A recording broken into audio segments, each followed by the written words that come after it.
So everybody on this panel has a sort of a different level of experience and in TV in general, and also in YA. We have some novelists up here. We have some TV creators. But before we get into everything that you guys have produced, we'd love to talk a little bit about the TV that inspired you when you guys were teenagers or young adults. I mean, we're all young adults still. All millennials, all young Still. people. What did you guys watch? What got you excited about the genre and made you sort of want to go into that later on? Dawson's Creek, and I know there are some people who worked on there, so I'm just going to really try to keep my cool a little bit. It's probably not going to turn out too well. But no, I mean, I think like the love story between Pacey and Joey on Dawson's Creek really ignited my love of the genre. And it has inspired my book and show Famous in Love. It's inspired like just basically everything that I feel like I've worked on. And the Vampire Diaries, but I wasn't a kid when that happened. Rebecca still talks about Pacey and Joey like it's still happening right now. Yeah, I'll randomly get a text message about like something that go. happened literally 14 years ago. It's new to her when strikes she me anew rewatches all the it. time. Yeah, it's fine. The waves wash over her continually to this You know what I day. just thought about? Remember that one time? I'm like, yeah, I remember it vaguely. The past is now, guys. Anna, what about you? I think that for me, it was Party of Five. That was, and that was appointment television in college. It was before like TiVo, if anyone remembers TiVo or DVRs or anything. And I just remember making a point of sitting down and watching Party of Five every week and having that feeling that the highs in your life were never as high and the lows were never as low. And it just made me sort of obsessed with that sort of super emotional but really grounded storytelling. And then I had the chance to work with Scott Wolf years later on Everwood, and the second he was cast, I was like, don't say anything. Just keep cool. And then at the holiday party one year, I had 3 martinis or something. I was like, you're the reason I got into television. So much I love Party of Five. Probably that one. We've all been there. I had that experience with James Eckhouse, the dad from 90210. when I was an assistant on American Dreams, I loved Party of Five too, and I loved 90210 before it got crazy. Like We watched the finale together at your house. Yes, Yeah. totally. Oh While my we God. worked on Dawson's And my college friends dressed up for Kelly and Brandon's wedding in like full wedding wear, and I was an assistant. I was sharing an office with the writer, Mike Foley, and all of a sudden, James Eckhouse walks in because he's like shadowing Dave Semmel or something, who had also been on 902, whatever. And he comes in and I'm like, oh my God. And then it turned out a 90210 like reunion was happening someplace like deep in the valley. And basically, James Eckhouse, I tried all week to be like, don't say I love him, don't say I love him, don't say I love him. And then finally, on Friday, I was like, oh my God, or Thursday, I'm like, I love you so much. I couldn't help it. I've been trying to keep it in all week. And he's like, well, we're having a reunion, actually, tomorrow. If you want to come, I could just have you, like, pose as my assistant and get in. And I was like, ooh. So I'm like, I'm there. So I follow the directions to, like, some dumpster in Van Nuys. And I'm like, I think this is it. And I'm sitting out at the dumpster, and I'm like, I don't know if I'm in the right place. And I've, like, lied about coming into work late, and I feel like everyone's going to be mad at me. And all of a sudden, Luke Perry walked out, and he's like, hey. And I'm like, hey. And I was wearing a shirt that I always wore that had a pig that said, please don't eat me, I love you, holding a bouquet of flowers, because obviously that's what I would wear. And he was like, nice pig shirt. And I was like, God! It was amazing. Cut print, like that's it. These are tough acts to follow. Who did you stalk in the valley? Who wouldn't I Deep stalk Valley. in the bathroom? I didn't really fall into fandom-ish until Buffy the Vampire Slayer. That was the show that like blew my mind. I kind of wish Twitter had been around so I could have like really committed to the fandom. And I was working on Greek, and I'd written an episode for Charisma Carpenter to guest star, and I was like, I can't believe Cordelia's gonna say my words. She's gonna say my words, like my words. And I was so excited, and I go to set the first day, and I'm like, yes, it's happening. And they do the rehearsal, and everybody's kind of looking at their sides, and then we start to shoot, and she does not remember any of the words, and she's just saying her own words, and I'm like, what's happening? What's happening? We eventually got her there, but it was one of those moments where you're like, and she is a delightful person, but you're like, this didn't match what I thought it was going to be in my head. But that's such a Cordelia thing to do. And she would say things like, I don't know, what are the words? What are the words? Like, that's very Cordelia of you. That's true.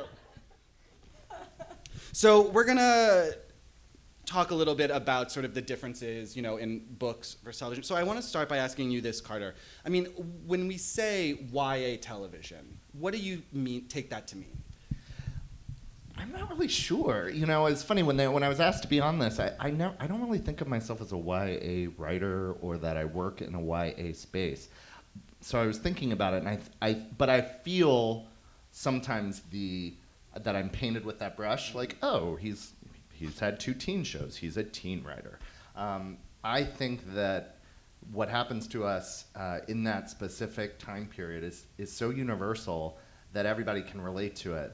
I think it's the same issues that are brought up in adult work, but I think if they're framed the same way, Meredith Grey worries about her boyfriend just like, a 16-year-old girl.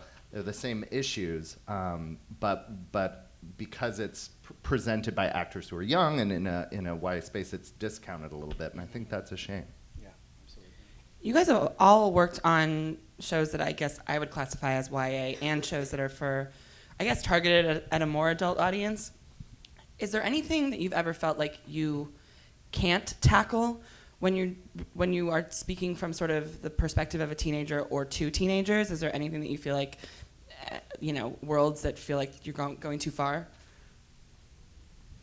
Well, I don't know. I mean, the biggest thing I think of with that question is just consequences. And I think when you're dealing with teenagers and teen characters, there's a, pressure, you could call it, or responsibility, you could also call it, to show kind of consequences of actions. So if it involves sex, drinking, drugs, things like that, I think you're going to kind of be probably more pressured to show kind of you might get to see the upside, but you also see the downside. I mean, I work on Casual now, and we have a teenage character who's, she comprises 1/3 of the show, and I never think of her stories as teen stories.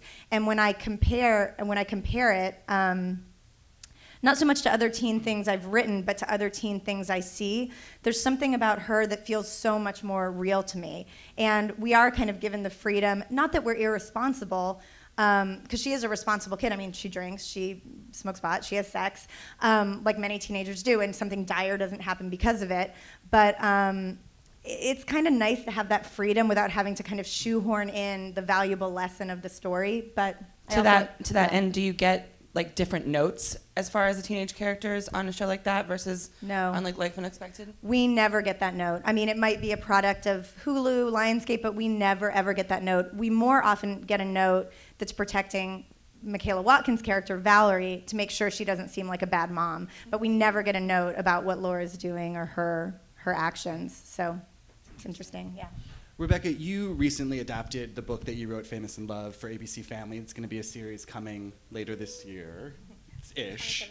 2017, yeah. What was it like for you in adapting your own work for a different medium? Because I know you aged up the characters, and I was wondering if you could talk about sort of the process that went into some of those decisions and that experience for you. Yeah, well, I think what really matters in adaptation are 2 things: the characters and the relationships between the characters. And I think the rest of it you kind of put over to the side. And that's where I really feel like the spirit of the show lives, is in the characters, like the spirit of the work lives is in the characters. So the characters, the relationship between them, and then for Famous in Love, it's about a girl who gets plucked from obscurity to star in a major feature film franchise. And in the book, she's in high school. In the show, she's in college. And I think we felt like we'd have a better opportunity to kind of blow it open and explore some of the more dark elements that we wanted to if we put them in their 20s a little bit.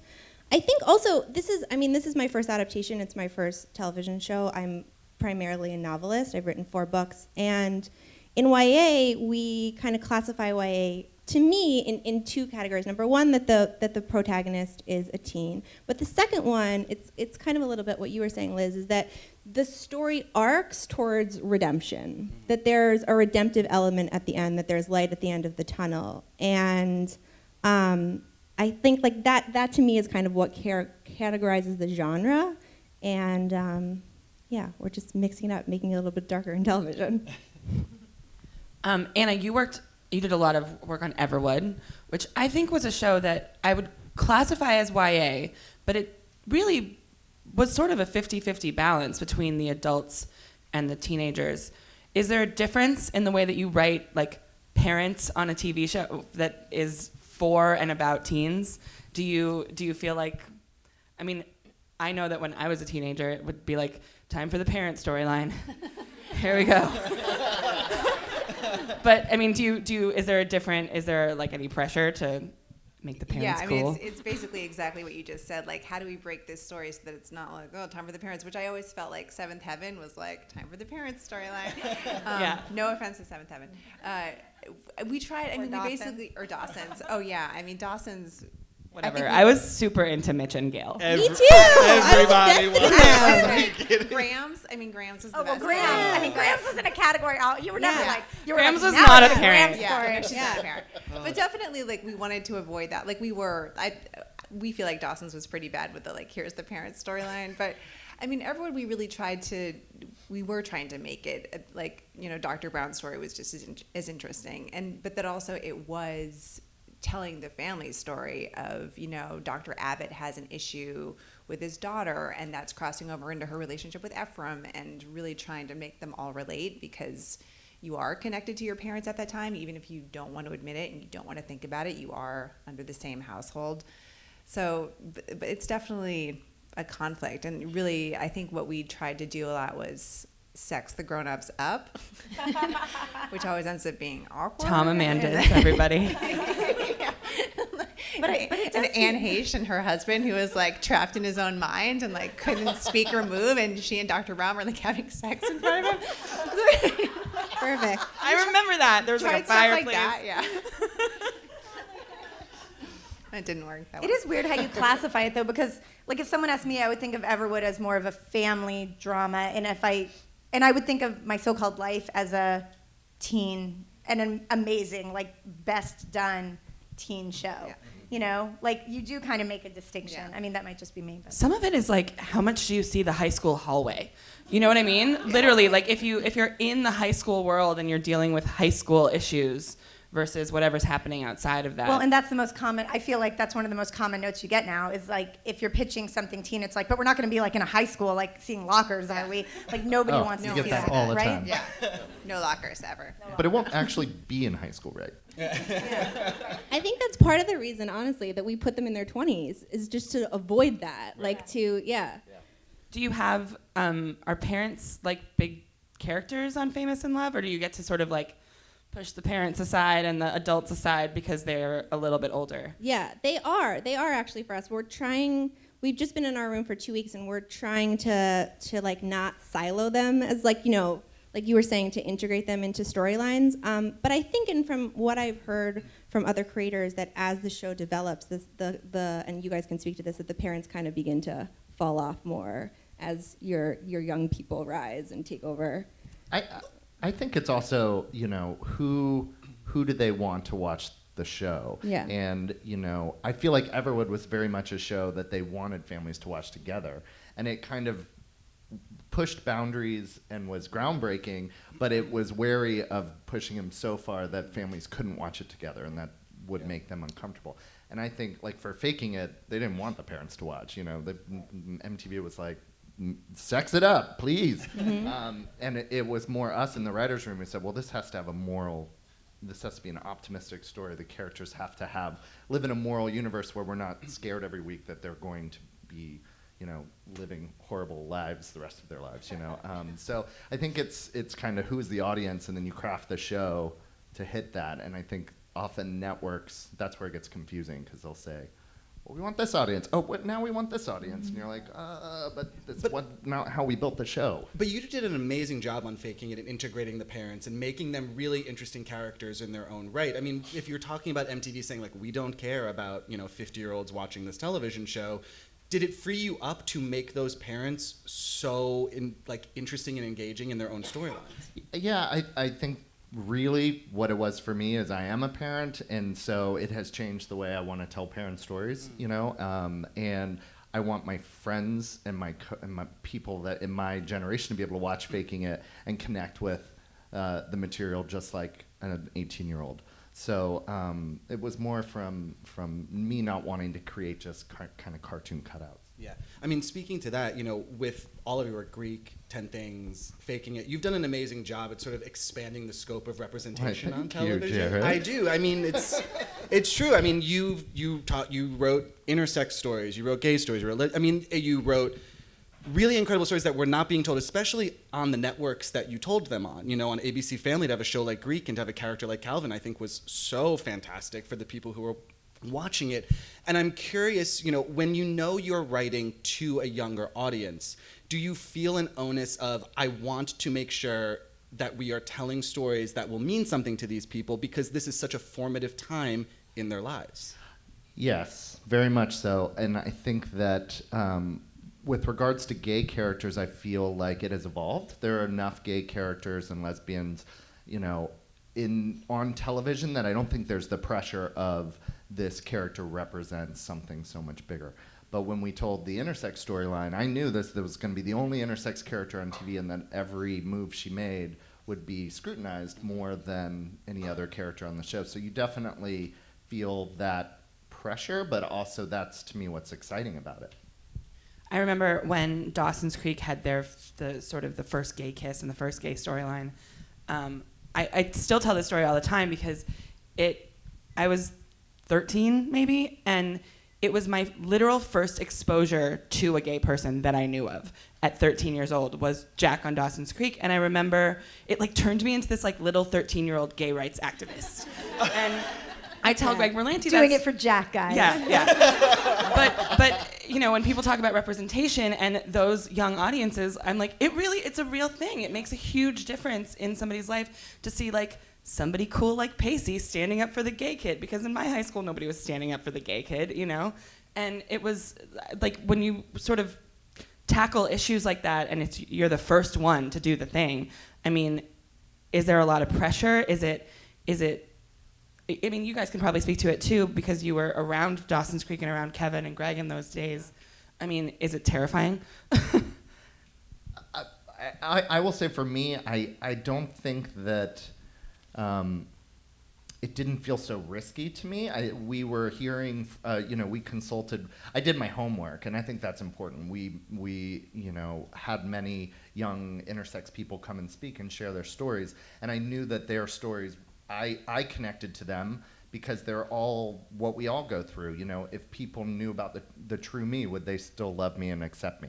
I know what that feels like. I think everybody knows what that feels like. So we felt really good about the emotional core, and we just, once you know the story you want to tell, it's not that scary. And I just, it was more. I think what I was more scared about was, would it be?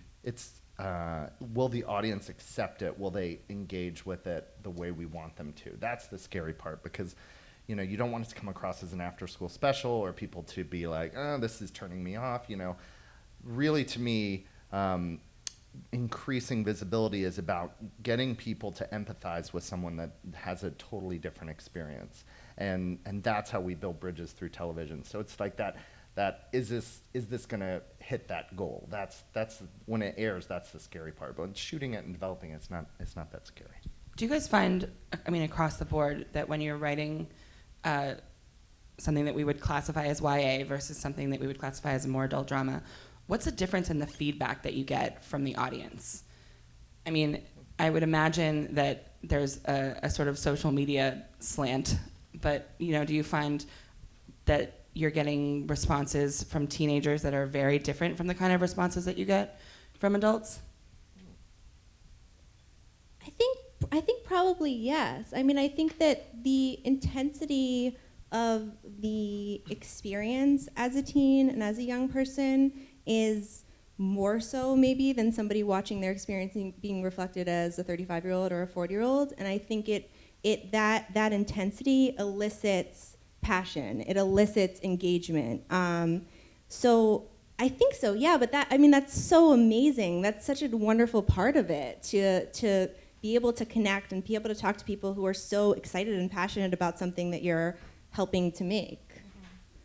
There probably is a crazy flip side too. I mean, Yeah. I haven't worked on a YA or whatever YA show since the kind of rise of social media, and I can't imagine. I mean, I look at something like The Vampire Diaries as a good example. I mean, Julie's a friend. I follow her on Twitter. I don't know what I see sometimes, but like I know when it's like after the show is aired, there is like a frenzy of opinions and of retweeting and of a lot of, I'm not sure what's happened, but I know I'm worried about Delana, or I'm worried about Dareline or Stephaline, or I don't know, but there's like a lot happening and people are very upset about it. And I feel like there's something about the feedback that would be so wonderful. I feel like when Life Unexpected ended, it was just when people were like, hey, we could like live tweet the episode, or like it was just kind of starting out. And I remember feeling like, oh, like this is so nice. Like people, I don't know, they didn't necessarily have the same, like there wasn't a lot of vitriol that came, maybe because it just wasn't as many people watching.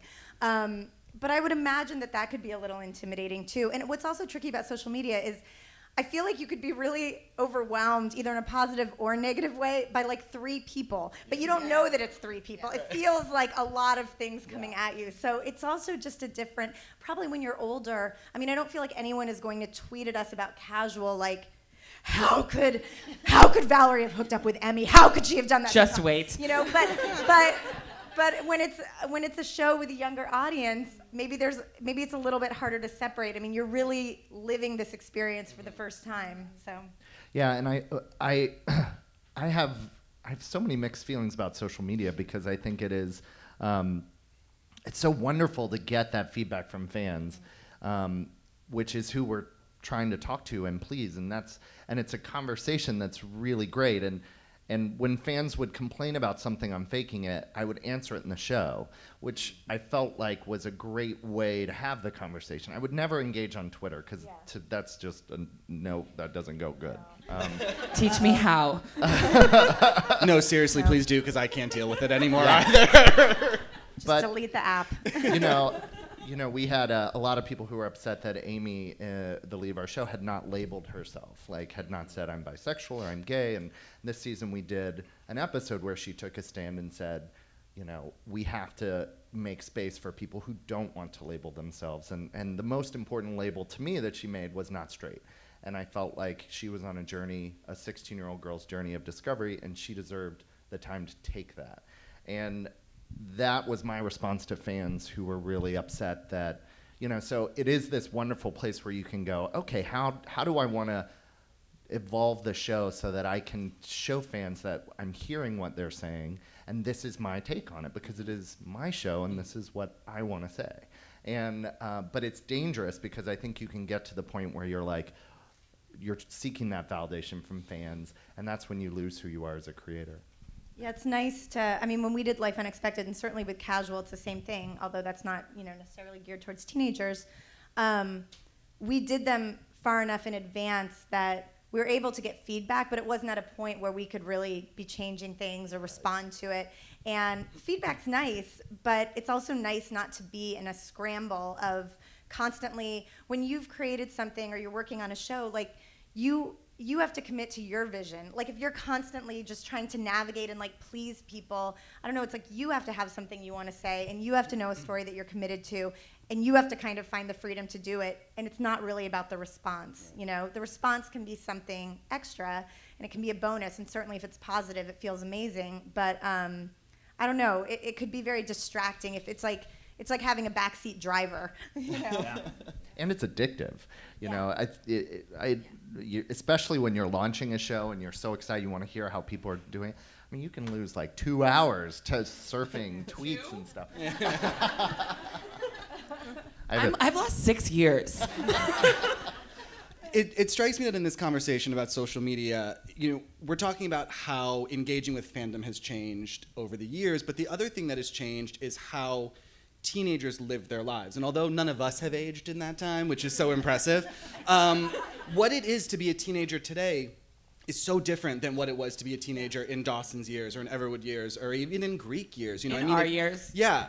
I mean, it's changed so much. So I'm curious, how do you guys continue, what have you found is important in continuing to write a teenage voice and updating it and staying current so it doesn't feel like, oh, this is an adult writing a teen?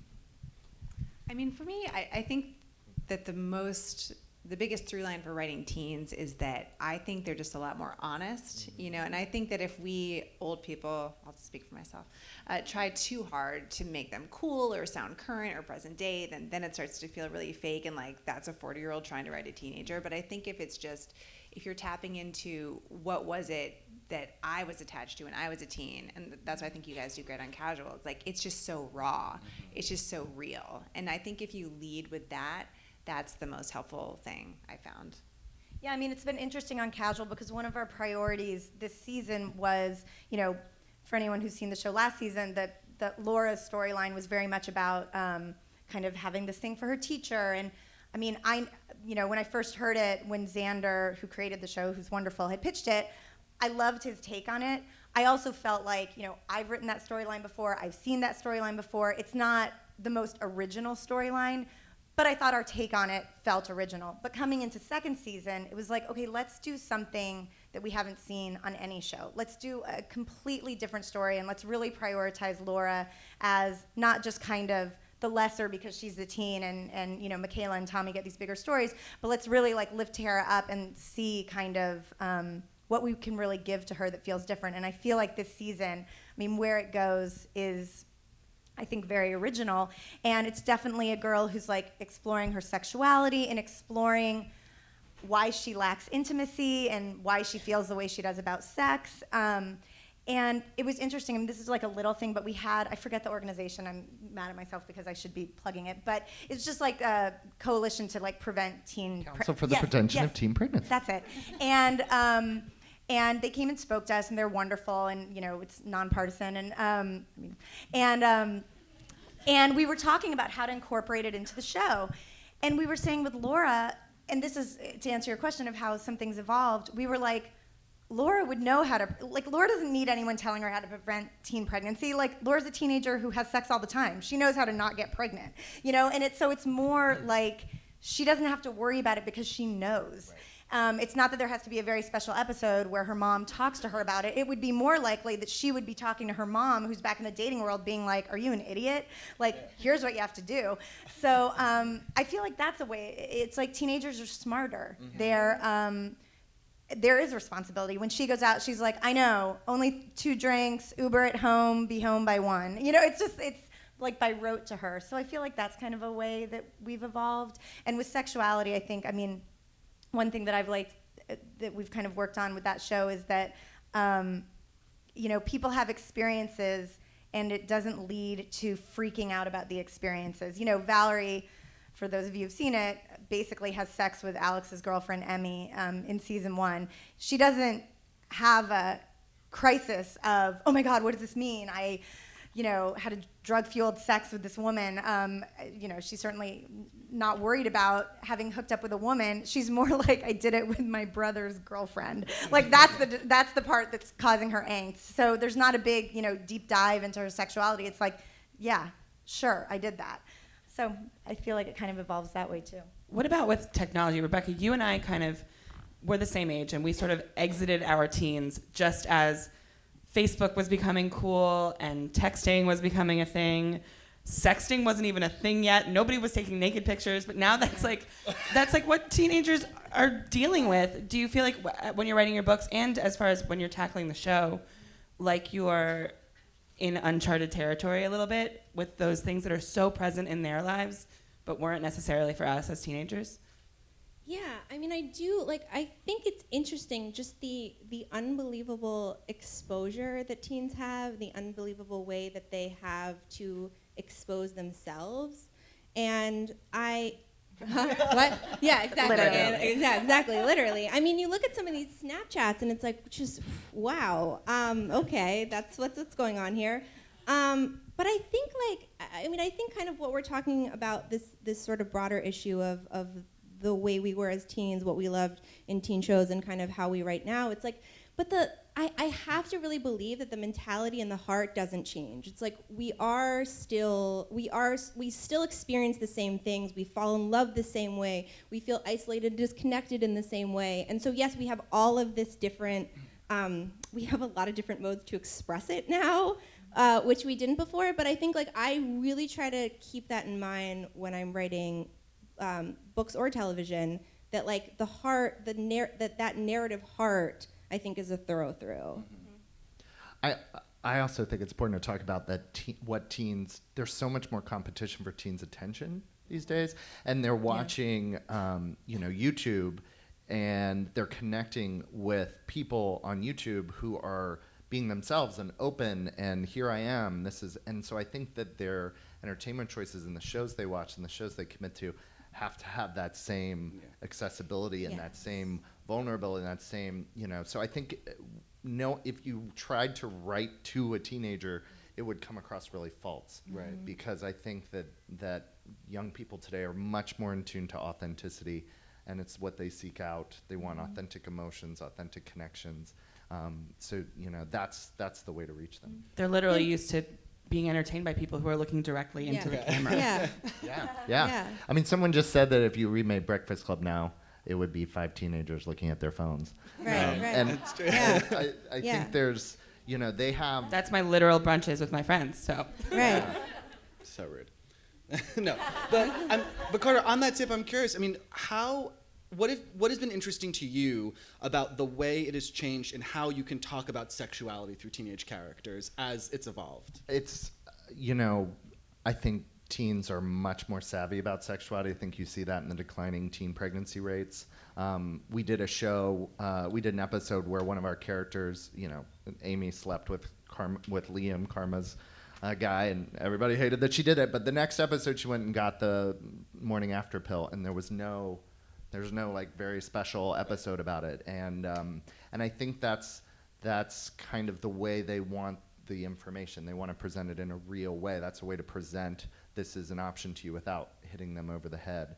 And I think they're very wary of being preached to, and sort of they're so much savvier than we were because they have access to so much more than we had access to. I mean, on the flip side of that question, what were the struggles you had when you were writing Greek, which was a show about kids in college who ostensibly, as I've heard, have a lot of sex? I mean, what was... So I've heard. So I saw, actually. But I mean, what were you surprised that sounded really weird. He was just in the windows. By the way, I did not have sex in college. I will announce that here. So I didn't. I just watched a lot of people do it. Anyway, it's not helping. It's not helping. But I mean, did anything surprise you about the way you were allowed to talk about sexuality with kids in college at that time? Yeah. Well, I should say that Greek was written by my husband, Sean Smith, who is brilliant. And working on that show, sex was. I think we really wanted to create a sex-positive show, and we wanted to figure out what that meant for us, how to show young people enjoying sex, having sex, making the decision to have sex that wasn't touched by shame. And I think that show did that very well. And so that's, I think, the difference. I think we've evolved from kind of that very special episode when someone has sex for the first time to this is part of the fabric of life. There's no shame in the fact that you're considering having sex. There's no shame in either of the choices that you make. So I remember those old WB promos that were like, tonight's the night, Joey and Pacey on the ski trip. And we always had my to God. we had to It took pan, like pan 4 to the fire, years. pan to the fire, no matter what, because you couldn't see any movement, so you had to pan to the fire. We still get the no thrusting note. There's always a pan to a fire or an open window with curtains billowing. But I think it is kind of actually interesting to speak to the way we used to be able to really slow burn romance in television, and how kind of, and the milestones of that, right? Like the loss of virginity, all of those sort of things, and how difficult that is to do now just because of the pace at which television needs to move, or we're kind of... People will go watch YouTube? Yeah. And the Council to Prevent Teen Pregnancy, they need a shorter name. It takes forever to say that. Very wordy. They are awesome people, but they shared their research, and one of the things we thought was interesting was that there's no real, like, this is the moment I'm going to lose my virginity. There's many moments now. It's like, well, this is the time I'm going to, do the oral stuff, and this is the time I'm going to try this for the first time. Like, teens today have multiple firsts, and it isn't the epic moment that it was, and so... I think part of that is a reflection of the fact that as a society we've become less uptight around sex, I think. They told the best story when they came in. I thought this was amazing and wanted to use it this season, but we didn't. But maybe you heard this. They were talking to like a small group of women, teenage girls, basically about kind of sex and their experience and blah, blah, blah. And one girl said when she goes, she's maybe like college age, she said when she goes out for the night in college, what she does is she puts a condom in her bra so that like her sober self will protect her drunk self later. So like when she's with somebody and she like undresses, a condom just falls out and she's like, oh yeah, put this on. I was like, that is genius. That is really smart. That's amazing. She's like... So we're going to open up to audience questions in a minute, but before we do that, I wanted to ask, this was something Carina and I talked about a lot. We are ostensibly not the target demo for YA television. I mean, I don't know what you're talking about. I'm just saying. This is for me. When people greenlight YA shows, they don't look at pictures of you and I and go, that's the demographic. Because they're we wrong. want a hit. We want that 34-year-old white gay male to watch this show. But I do watch the show, and I find so much in there that appeals to me. And I'm curious if you could each maybe speak to why you think it is that these shows and these characters and these worlds appeal to people who are not in what is perceived to be the demographic for these shows. I think there is some actual biological thing that is, and I'm not a biologist, but get off this panel. We brought you here because you're a doctor.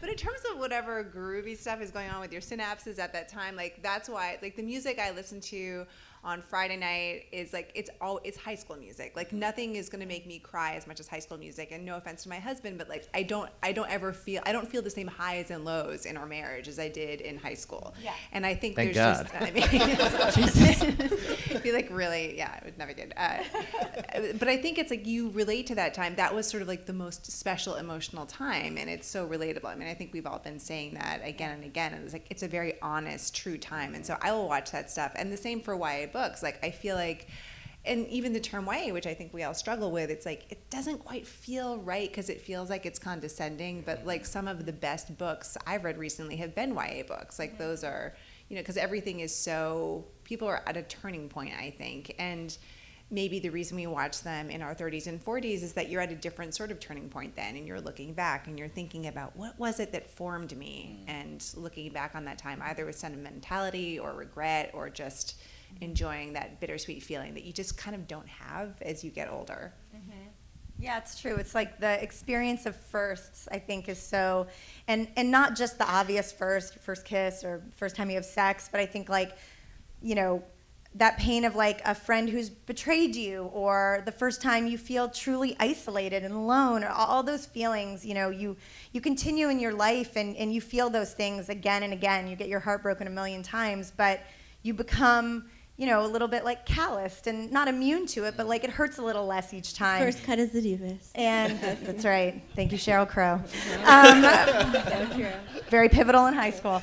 But I think, I think to go back and relive that time, I think it's also an outlet probably for like what you feel as an adult that you don't necessarily get to express in the same way anymore. And you get to kind of go back and relive that. And there's probably something very, like Anna said, cathartic about it.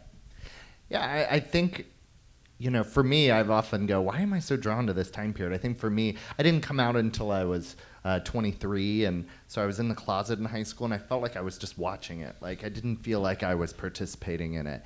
And so I think for me, there's a lot of wish fulfillment of being able to go back and explore that time period and kind of rewrite it for myself. And I don't know if that's also helping what other adults go through. Like there's something about going back to a painful experience or a painful time in your life and seeing it reflected that I think is healing. And so I think a lot of people seek that out from shows and books about YA. It's also a time of such freedom. Like I think about it like you're saying, I don't know, we were on set the other day and somebody brought up the Horde tour, which was something that was, I lost my shit. I was like, the Horde tour? I was like, I have not thought of the Horde tour. I'm like, someone put on Blues Traveler Hook right now. I literally got on eBay and I'm like, I'm buying a shirt. I never even went to the Horde tour. I don't know why I was freaking out, but I was just like, it was such a good time. And I was like, you could just get in your car and like blast the Counting Crows. And, and I was like, was Rusted Root on the Horde tour? Because tell me they were. I'm like, of course they were. But it just felt like, you seem like more of a Lilith fan. I know. I also never Not went to mutually Lilith exclusive. Fair. Not I am mutually very exclusive. Lilith Fair, you guys. I was super Lilith Fair. But yes, totally. But all of that, it just feels like freedom and like you have your whole life ahead of you and it's like summer and you're driving and like when do you ever feel that way now? Now you're like When I hear a song that was on the mix tape or the mix CD tape, I'm not that old. When I hear a song that was on the mix CD, I had tapes. the mix CD that I put in my car when I first got my driver's license, I could tell you right now the 12 songs that were on there, and when I hear one of them now, I'm like, I'm free. Of course, it's like it is that. It's like feeling of like freedom and of just like possibility. Yes, it's so. Now you're like car seats and there's a lot going on. No freedom. Oh boy, no. We're gonna throw to the audience for questions. So let's just, if you have a question, just raise your hand, and I guess you can break the ice. Who wants to be the first bold question asker? Yes, right over there. That's a good question. Rebecca knows which one she'd pick. I know. There's a lot, though. Have you guys read this book, I'll Give You the Sun? Like all of her novels, I really. It's by Jandy Nelson. Yeah, Jandy Nelson. Write She's it down. amazing. She's incredible. Everything is gonna change. I'll Give You the Sun, and then there's this. She also wrote this book that I actually like a little bit more called The Sky Is Everywhere. That I just am obsessed with, and I have a whole game plan. I would really love to be able to do it someday. She's brilliant. That would be my pick. I have two picks. One is called Like the Red Panda by Andrea Siegel, which I love, and have tried to get her to let me adapt, but now she's a fancy writer and can adapt it herself, although I don't know why she hasn't yet. And there's another book, if anyone knows this book. Actually, I can't remember the name. I read it when I was a teenager. I have no idea who it was by, but I'm just going to tell you a few key things. If anyone knows this book, please let me know. I'm dying to adapt it. Okay, it had to do with Frank Zappa. It had to do with, it was a group of kids. They called themselves the Nonchalants. They were like, we're nonchalant, and we call ourselves the Nonchalants. And there was something really disturbing about pink bellies, where I think like guys like hit them on the stomach and then had sex with them, which I know sounds really weird. What is this book? God. It sounds like a nightmare. And when I Sure, it wasn't a dream. No, it wasn't a dream because it wasn't a dream. I read it when I lived in Dallas, but I moved to Connecticut for high school, and I remember I was really depressed about moving to Connecticut, but I thought something about like partying in the woods reminded me of this book, and I was like, maybe we'll just be like in vans, like super nonchalant down by like a creek, getting pink bellies, and I don't even know exactly. So if anyone knows this book, just let me know after, because I think it'd really make it feel good, young adult movie adaptation. Very Fault in Our Stars. There's a book called The Age of Miracles. Did anyone read that one? Well, you should. It's really good. It's really good. This is showing I don't read that much. Oh. That is It's okay. That No is okay. shame. I'm with you. It's fine. It's okay. Any other questions? Yes. It's called Faking It. You can Yeah, watch I it on was Hulu. You can watch all 3 seasons. But I think she speaks to a fact that it is not a predominant there's genre not in a the lot same of way. it. I mean, I think MTV between Awkward and Faking It was trying to kind of explore that. They're not anymore. So the answer then is yes, there probably is a market for it because there isn't any right now. Yeah. It's about finding the right one, probably. I mean, do you think it has something to do with just honestly like a 30-minute versus an hour, that networks are hungrier for hour-longs in that way, or? I think that it's probably a more marketable format. Our show was it wasn't really a dramedy because it was a half hour. We called it a comma. And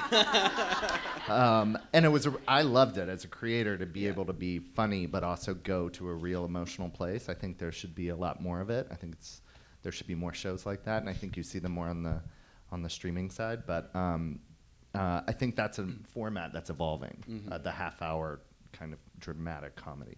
And I find also, and maybe Liz, you could speak to this, but with the advent of streaming platforms becoming so huge, it's giving creators the opportunity to almost find their own time limits for how they want to be telling shows. Yeah, absolutely. Yeah. But I will say, I think Agree. young adult comedy without the heart and emotion becomes Saved by the Bell. Like it gets very thin very quickly. Because Mark Paul Gosselaar is in the building. I don't know if you know. Yeah, I saw him before. Iconic and legendary. I'm sorry. Not that Saved by the Bell wasn't a met it and I great had that show. moment. I just don't think it was Mark a Paul, we'll paragon talk of to you after. sentimentality. We're just talking about his beard now. It's fine. Sorry, I had another moment where I got excited about a moment from my youth. Oh, yeah, of course. Sorry. There was another question over here. Yeah. What's amazing to me about that is that, not to let writers off the hook at all, but I do find, and I'm sure you guys have found this also, we never get notes on violence. We never get notes on something is too bloody or too violent in any way. It's always sex. And like even the most mild forms of sex, we get the notes on to cut it back and to not show this and to not show that, and in terms of what you can say about a person or what you can imply about a person. But violence seems to just get like... I wrote an episode of TV last year. I work on The Originals, which is a very violent show. It was literally an episode that started with a man throwing a bag of heads, human heads, at somebody else. And we got a note about Could the heads be to prettier? cut wider on a gay kiss. Like be a little further away if we're gonna go as long And as it's been we're like gonna go. that for at least 15 years, you know. It's great. And we said no, for the record. But yeah, it's true. I mean, people are still. I think somebody said, some TV executive said, like, we are still secretly a society of Quakers, and it's a little bit true. People get really up in arms about sex, and I think probably even more so when you're talking about teenagers. Yeah, but I think the flip side of it is when I watch a video game and see how violent they are. I mean, just how desensitized we are to violence. I don't want sex to go to that place either. You know, like you don't want sexuality to be the place where it is like it is being glorified and not glorified. It's glorious, but like that it's become so desensitized that we find ourselves in the same place with sexuality where we are with violence. So it is, you know, it's tricky. Yeah, absolutely. Any other questions? Yes. I've often found it's funny how many shows like never define where you are in a school year. They're just like, it's just kind of always fall. Well, 90210 was, they were like juniors 2 seasons and the seniors They 2 repeated. seasons, and Vampire Diaries did that too. On Faking, we had an interesting challenge, which is they bought the show as a companion piece to Awkward. They wanted to have the show have time to grow, so they said, make them sophomores. I said, okay, I'll make them sophomores. Then they immediately said, we are moving our demographic up. We don't want them to be in high school anymore. I'm like, they're sophomores in high school. You told me to do that. So the show, like, you know, one of the characters had her own apartment this last season, and like they all had jobs, and like it was never a high school show. And that's kind of what they push. They're like, just push these adult themes, and these are things adults would go to, and it's kind of absurd. I would say that, you know, if it is something, if you're creating your own work, to keep in mind that, you know, you always want to think about how it can grow. In television, you know, nobody gets 100 episodes anymore, but you do want to make sure you have enough real estate to tell stories before you have to figure a big problem like that out. Anna, you worked on Dawson's Creek in the college years, yeah? Yeah, I'm sorry. Anna took it right to the end. Oh, that cult that Kelly joined. Cults are bad. Was it harder to sort of find stories in that sphere than in the high school world? Yeah, definitely. I think because we're like, realistically, why are they all still hanging out? Like, why can't they move on? Like, These people should hate each other. Living with Grams, like, it was very difficult, and I think we were very conscious of that. And also, like, that's also when social media was just starting to happen, And we were already getting feedback of like, come on, make it stop, but I think I will say in the defense of that, I feel like most shows today have a shelf life. Like we found that even like with Being Human, the show I did for Sci-Fi, it was just on for 4 years because realistically, you're starting a show where people are supposedly at a really interesting point in their lives and you want to see that story. And at a certain point, any close-knit group of people like that should move on to something else. So I think, it is definitely true for teens. You want to see them grow up and go do something else, but I think it's true for adults too. Like how long are they going to be in this particular situation? I think we had another, yes, in the back. Yeah, it was interesting. We just did the casual panel, and Tara Lynn-Barr was speaking to this with Laura, and we were talking about like teen tropes, which were all. I mean, I've written them. Like you kind of The makeover episode. see, I hate. Oh my God, a good makeover montage. The first time you're like, it's so cute. They're changing to music, and then it's like you're writing it like the fifth time, and you're like, fucking makeover montage. But it's interesting because her character on Casual, she gets to be all those people in some ways. I think instead of trying to kind of classify, I don't know, I think that it's going back to like what a real teenager feels like. I mean, even teenagers, I think back to people I went to high school with who I would have classified as like popular athlete that dated the other popular athlete that everybody thought was fantastic. Well, that girl completely hated herself and didn't think of herself the way that other people perceived her. And so it's like, even when you've got this external stamp or trope, as we're calling it, I think to actually not have to delineate characters like that, to just let them be all things. You can externally be seen some way and you can internally feel like a mess. And some days you feel confident and other days you don't want to talk to anybody. And it's like you don't have to kind of be just one thing. And I don't know, I think that's helpful. But I also think, it can be hard. I mean, I'm using network TV as an example, but like, I feel like people do want those stamps and definitions. It's like, that's the bad girl, so she looks like a bad girl, or I don't know. I mean, I remember on Life Unexpected, it was like, she's a foster kid, and they're like, she looks kind of homeless. Could she look cuter? And I'm like, they're like, could she have like cuter clothes? And you're like, okay. I mean, she's a homeless foster kid, but sure. Like, she can be the best She looks dressed on the homeless. show. Could she be homeless? Can she be an aspirational homeless foster kid? And she was. Give her a What cute homeless hat. kid has that many, cute beanies? Rebecca, what have you found though? Because I would love to hear from the YA novel world. I mean, what do you think about that? I mean, I really feel like it's about, as a writer in a group or alone, spending the time to really get to know your characters, like really get to know them. Because as Liz was saying, like nobody is one thing. And so I think like before I write any book, like I spend a lot of time just kind of writing through characters, like their top 5 fears, their top 5 aspirations, just so I really feel like I get a sense of who they are as a person, and I can place them in different situations and have them respond how they would respond. Because ultimately, like, we're not writing a stereotype. We're writing, like Jerry or Aisha or whatever. We're writing people.